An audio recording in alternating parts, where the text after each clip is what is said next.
All right. Okay. Enough is enough, right? Enough is enough. It has to be told to everyone out there. You have to watch this Sashi Tharoor speech at the press conference, which we will show in length.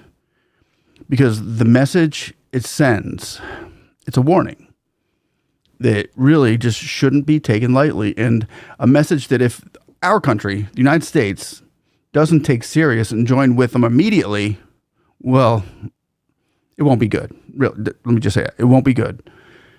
Why don't we get this news? First off, why don't we get this news? Why isn't this sort of information given to us in real time while it's happening? When we draw an early conclusion on these things before the facts and the proofs are given to us, and then we're labeled conspiracy theorists among other choice words, but nine times out of 10, after weeks or even months or years go by, we get the full scoop and find out our intuitions and common senses, again, led us in the right direction, and what we believed to be true was, in fact, the truth. However, what we lose in those timelines that passed without direct, timely initiatives to eradicate the real problem was the opportunity and in-the-moment response to achieve the outcome for success, to stop such atrocities before they even snowball into a bigger problem. But this time, we're getting it earlier than most. People are finally listening because there's too much of it going on to ignore it any longer. Especially after India took charge and stood firm against the extreme terrorists henceforth and turned out into an all-out 88-hour war that took place against Pakistan, who was harboring the terrorists all over their soil on their land. After India's success, though, in destroying 9 known terrorist hideouts in Pakistan, Pakistan finally responded in protecting their terrorists further, striking back at India. I mean, Pakistan's response was literally protecting their terrorists. You know, when they responded by striking India back quickly. I mean, boom. Oh, you want to attack our terrorist camps? We're going to attack you. And India responded quickly to them by knocking out 11 military bases, including a military base that was 1.5 kilometers away from military headquarters of Pakistan that's located in Chikala at the vicinity of Rawalpindi. I hope I said that right, which prompted Pakistan to call up India and say, oh, whoa, Nelly. Okay, we're good. Let's stop. Which India said, okay, we'll stop. And it's not being shown on the mainstream media exactly how this went down. But as we're seeing all over the world now, a violent uprising take place. Here in Paris, there are attacks going on police officers outside of the mosque. They're over in Sweden. Pro-Palestinian protesters are storming a Jewish worship center. In Palagam, 26 killed because they weren't Muslims. In the Congo, 70 Christians beheaded. We know who the victims are. So why is the media sheltering the perpetrators and terrorists in all this? Why? We get daily coverage on the Free Palestine protesters and the victims of that area. Yet we get zero coverage on free the hostages and zero coverage on find the terrorists. Who's funding these protests? And who's in charge of these mind-altering narratives that are harming innocent people? A lot of people say the mainstream media is it's their fault. But who's funding them? They got to be funded by somebody. And I've said all of that to say this. Wake up, America. Wake up. Wake up, Africa. Wake up before it's too late. Wake up, Europe. Are you awake yet? Because if we let another day go by without calling this a global crisis and deal with it directly and accordingly together, then we've given the terrorists, extreme terrorists, another day to plan their schemes and target our women and children and peace-loving souls on earth that we all have to share. We have a message to share, and it's all of our responsibilities to end this problem and end it now. So grab a drink, like and subscribe. And as I heard this, and I had to take it in, and I hope you do too as well, that knowing that the only way for evil to win is for good people to stay quiet and do nothing. So your comments are welcome here. Let your voices be heard, and go ahead and play that clip, please. Thank you. First of all, thank you all for being here. It's amazing on a Saturday night of the Memorial Day weekend that we were able to get such a star turnout, and thank you all for coming. I had a chance to say hello to many of you during the reception, but some of you I haven't, and I do want to say hello and acknowledge with gratitude your presence here this evening. My colleagues and I literally arrived this afternoon, and our first stop was the September 11 Memorial.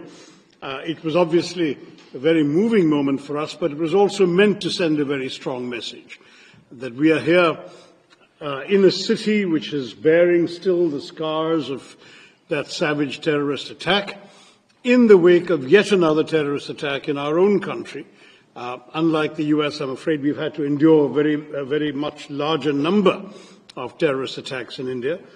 But we came both as a reminder that this is a shared problem, but also out of a spirit of solidarity with the victims, who included Indians, as Indira was reminding me. Someone, a young Indian working in her own company, was one of the victims of 9/11. Indians, Americans, and very many other nationalities who were affected. It's a global problem, it's a scourge, and we must all fight it unitedly. So that was a very important message to convey, and my colleagues and I did that by going to the memorial and leaving roses on some of the names around the memorial pool. And having done that, we are now proceeding, as has been mentioned already, to 4 other countries before returning to the US, not to New York, but to Washington, D.C.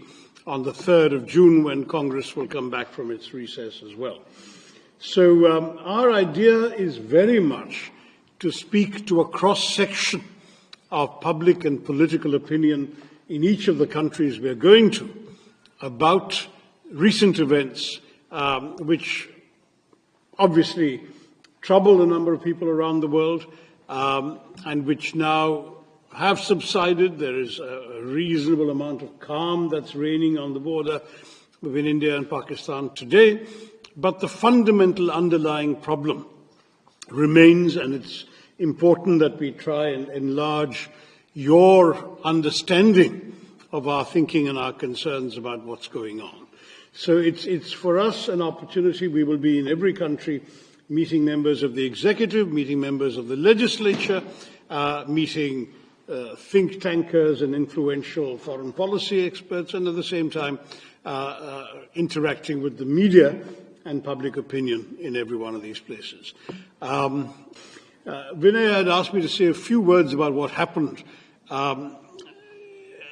By way of context, I mean, I think you're all aware that India has tried to be focused on a very different narrative from some of our neighbors. Our focus for some years now has been on being the world's fastest growing free market democracy, attempting to focus on the development of our economy, our high emphasis on technology and technological growth, and pulling large numbers of people from below the poverty line, not just into the 21st century, but into the world and the opportunities of the 21st century. With that one right there, let me just add, whenever we see a country that's flourishing or getting ready to take that next step, that next big step into prosperity, into economic sovereignty, into being able to say, yes, we are in the mix now, we are making money, we are moving forward, what's almost the first thing we see against that country every time? Yeah, exactly. So with that, I mean, and a lot of times, let's not be blind. A lot of times it's the West that's sending in these terrorists, doing it so that to keep other countries down, or unless we're not the sole provider, then that goes against our agenda, right? I maybe I'm wrong, but I'm just throwing this out there. I'd like to hear your comments on it, but seeing that this happened right now, Pakistan knows what they're doing. They know what they're doing. India's flourishing. They're moving up like no other countries in the world right now. Their GDP is rising faster and growing bigger than any other country in the world right now. And what's the way to attack that? Well, this way. So I just need to throw that out there, because what he said that, it just reminds me of those in Africa that are probably all like, hey, speakeasy, where'd you go? Where'd you go? I haven't forgot about you, but this thing in India, we need to get this message across that India is pushing right now. The whole world needs to hear it, and that's why I'm going to continue focusing on these guys over there, because they're on the right page. They're on the right page. They're on the only page that the world needs to be on right now, together. Anyway, let me know what you think, and we're going to let this go. Thanks for hearing me out. I'm sorry for interrupting. Offers. And perhaps in that process we had allowed ourselves in some ways to be complacent. Complacent may be too unkind a word, but we had not perhaps braced ourselves sufficiently for the malign influences in our neighborhood that did not want that story, that narrative to be told in an uninterrupted manner. We had been seeing in Jammu and Kashmir, which, as you know, has for the long time been coveted by our neighbors on the other side, Pakistan.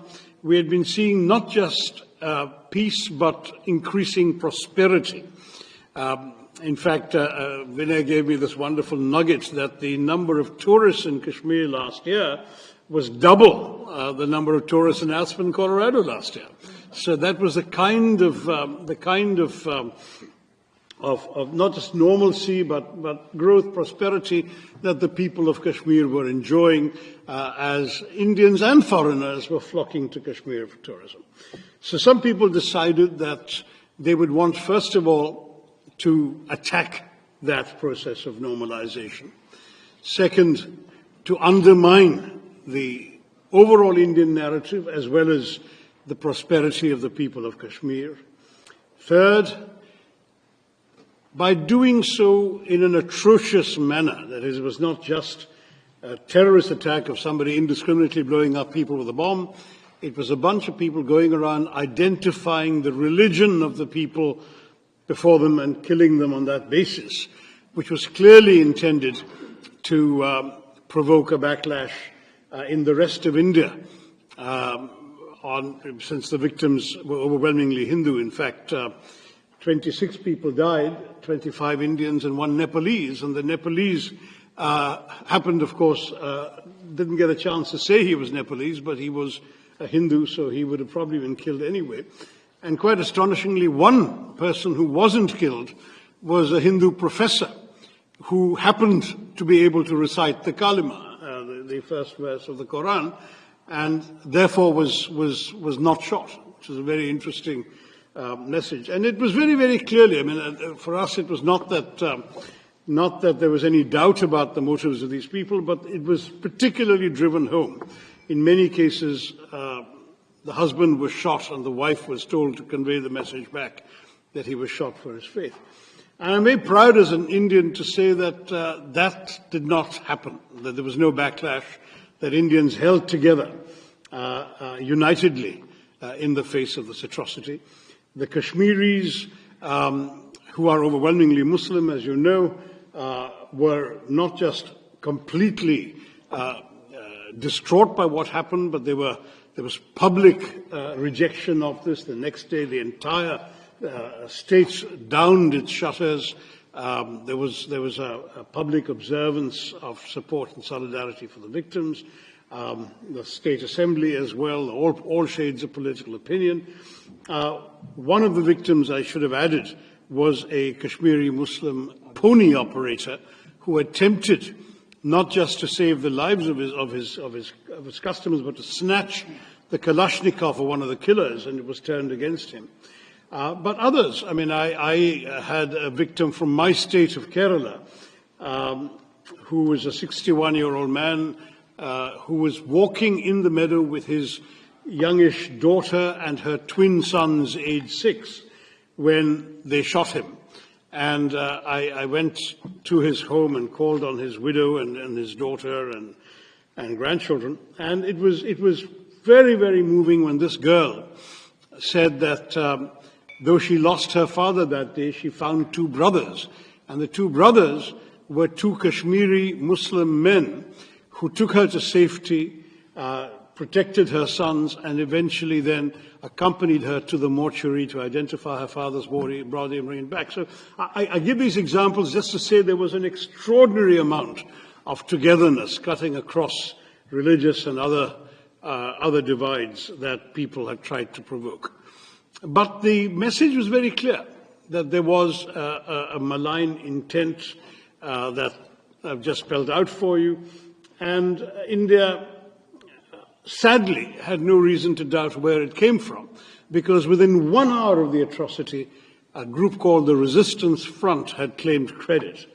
The Resistance Front was known for some years to be a frontal organization of the banned, proscribed Lashkar-e-Taiba, which is on the US designated terror list as well as the UN sanctions committees. And India had gone to the UN Sanctions Committee with information about the Resistance Front in 2023 and in 24, and now sadly it had acted in 25.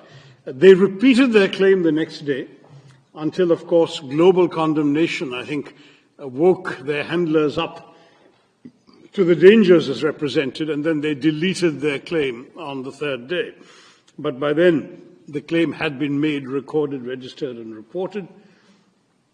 And for us, therefore, the culpability lay not just with the 4 or 5, we're not 100% sure, evil killers who came to Pahalgam and did this atrocity, but also with those who had sent them, financed them, equipped them, trained them, guided them into doing this. And since we knew where Lashkar-e-Taiba is headquartered, it has its not just a safe haven, but a rather generous 200-acre campus in a city in the heartland of Pakistani Punjab. We also knew where the responsibility lay. Sadly, Pakistan chose to follow its usual path of denial. In fact, Pakistan, with the help of China, succeeded in removing a reference to the Resistance Front from the resolution of condemnation that was drafted in the Security Council, the press statement actually, not resolution, in the Security Council of the UN 2 days later. But though the name was not mentioned, it was, as I said, a matter of public record, and we knew what was happening. India replied immediately that we would not let this go. Let me just bring up one point real quick that I want to make.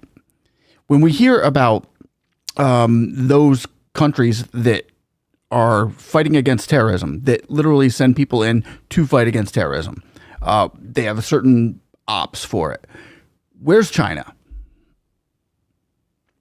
Where's China? Is anybody out there? I'm just asking because I'm curious, because it just dawned on me when he said that. Has anybody out there ever heard about China sending in military to oust terrorists? Ever? Where are they? Things that make you go, you know? Just, if you're not helping, if you're not fighting the problem, then maybe you are the problem. I don't know. Maybe it's China involved in these little things because they're not helping.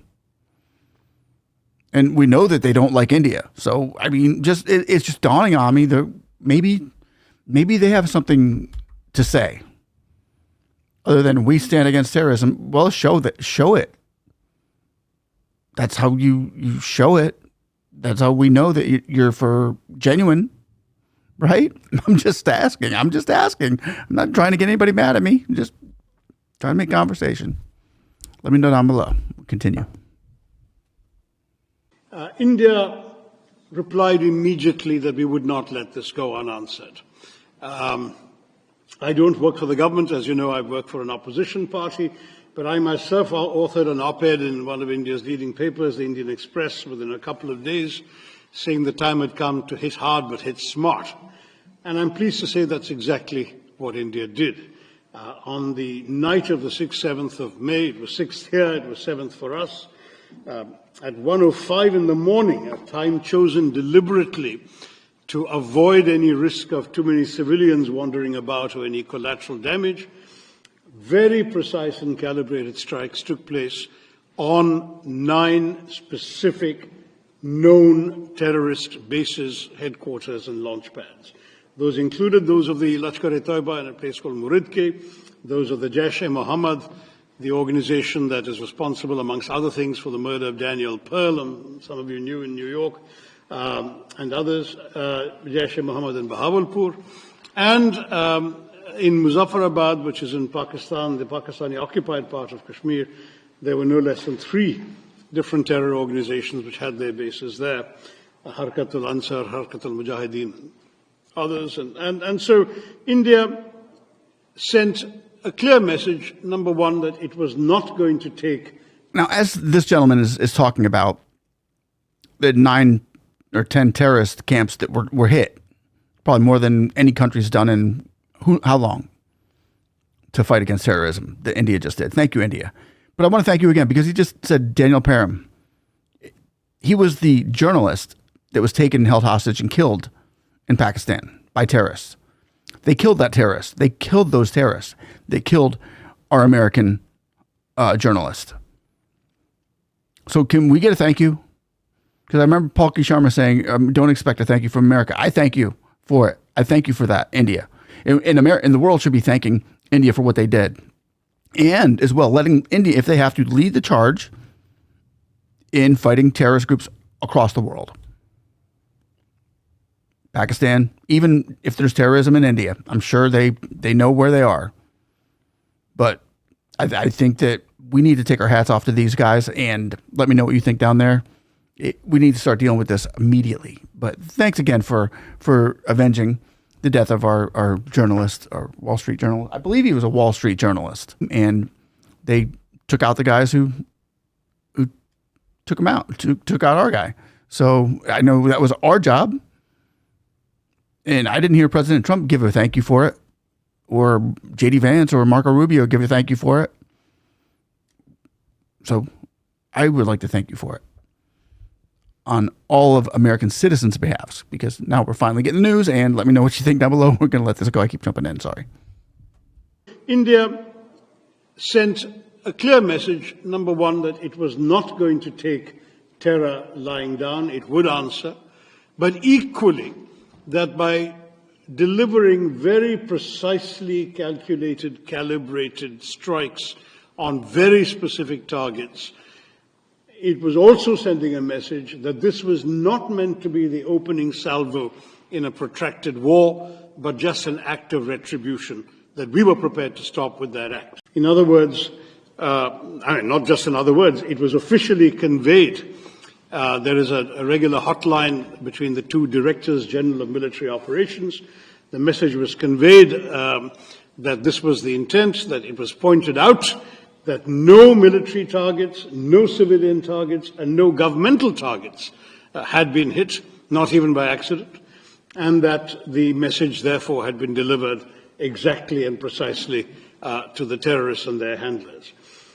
Nonetheless, Pakistan chose to respond, I'm sorry to say, with indiscriminate shelling across the border the very first day and night, which sadly killed 19 civilians and injured grievously 59 others, including Carmelite nuns in a convent, Sikhs worshipping in a gurudwara, and others who happened to simply be in the line of fire because they lived in districts adjoining the Pakistani border.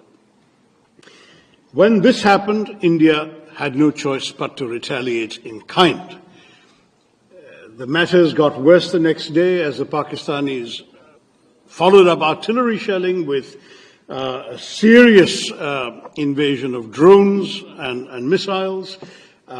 India's air defenses were able to hold them off, but in turn, India returned the compliment, and on the night of 9th, 10th May, India hit 11 Pakistani military targets, including a rather well-known air base that's just 1.5 kilometers away from military headquarters of Pakistan in Rawalpindi.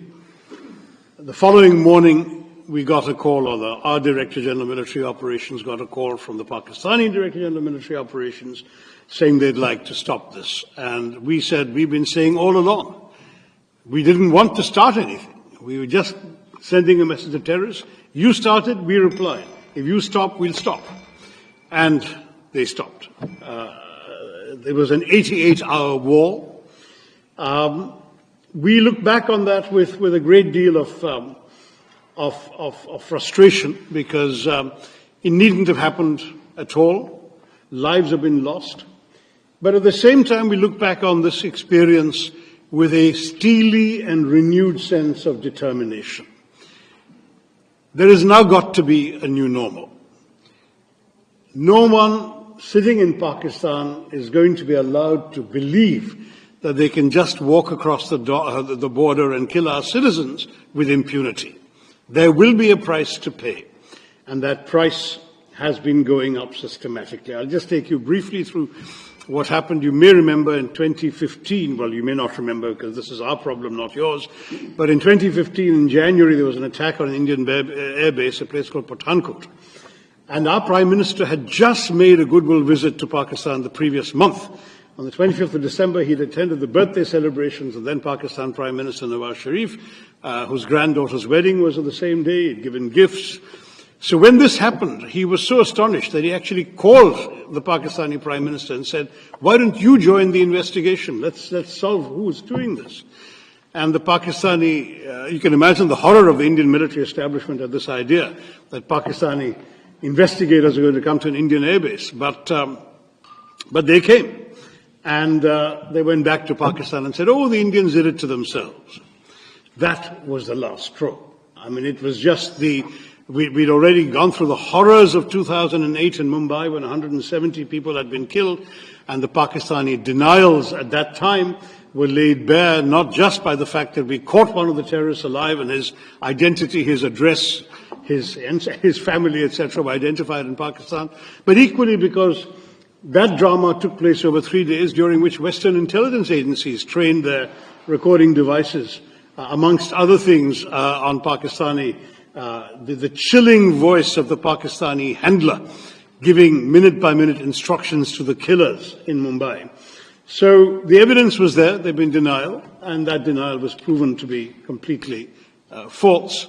And as you know, thereafter, the Pakistanis claimed not to know where Osama bin Laden was until he was found in a safe house right next to an army cantonment, in a city dominated by the army. This is Pakistan, and I'm afraid for us, 2015 was the last opportunity for them to behave, to cooperate, to really show they were serious about ending terror as they claimed every time that they were. And since they did not do it in January, in September 2015, there was another attack in a place called Uri, also not far from the border, and this time India breached the line of control which we had rigorously observed throughout. In every previous skirmish, we had never crossed the line of control. We crossed it with a surgical strike in September of 2015. That seemed to calm things down a bit, but unfortunately in January of 2019 there was another terror attack in a place called Pulwama, killing 40 Indians at that point. And then India responded not just by breaching the line of control, but also breaching the international border and striking with our Air Force a known terror training camp in a place called Balakot. Now we have not just crossed the LOC, we have also crossed the international border. We have hit Pakistan in their heartland. And we have done so, as I say, only to send a message about terror. We are not interested, and we still remain absolutely clear that we are not interested in warfare with Pakistan. We would much rather be left alone to grow our economy and pull our people into the world that they're getting ready for in the 21st century. We have no desire to have anything that the Pakistanis have. Sadly, we may be a status quo power, they are not. They are a revisionist power, they covet territory that India controls, and they want to have it at any price. And if they can't get it through conventional means, they're willing to get it through terrorism. That is not acceptable to us, and that's really the message that we are here to give all of us, all of you in this country and elsewhere.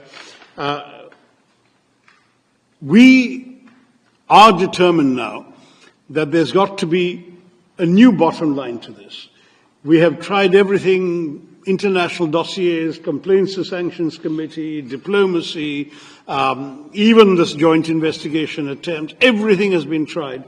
Pakistan has remained in denial. There has been absolutely no conviction, no serious criminal prosecution, no attempt to dismantle the terror infrastructure in that country, and the persistence of safe havens. So from our point of view, this is it.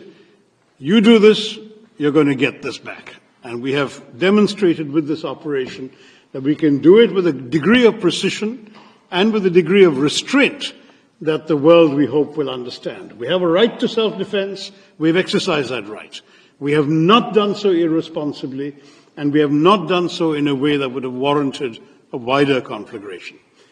That's really the message I wanted to give you all today. I'm sure you have questions and comments, and my colleagues. So I hope you enjoyed that, ladies and gentlemen. That was our take on it, and we are giving this message, and we hope this message goes out and out. Please share it, like, subscribe, click that notification button so when we get information out, you can get information in. And we love your comments below. We want to thank you all for joining this family and this group and spreading this message of what India is doing right now.